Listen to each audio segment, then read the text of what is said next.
God bless you. இந்த புதிய மாதத்துக்குள்ள தேவன் கொண்டு வந்த கிருபைகளுக்காக ஸ்தோத்திரம்.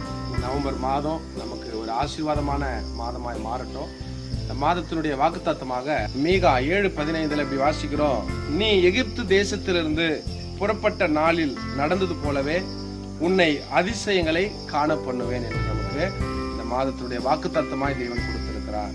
எனவே இந்த மாதத்துல உடைய கண்கள் கவலையை கண்டு, பிரச்சனையை கண்டு, போராட்டங்களை கண்டு தோண்டு போயிருக்குதா? கவலைப்படாதீங்க.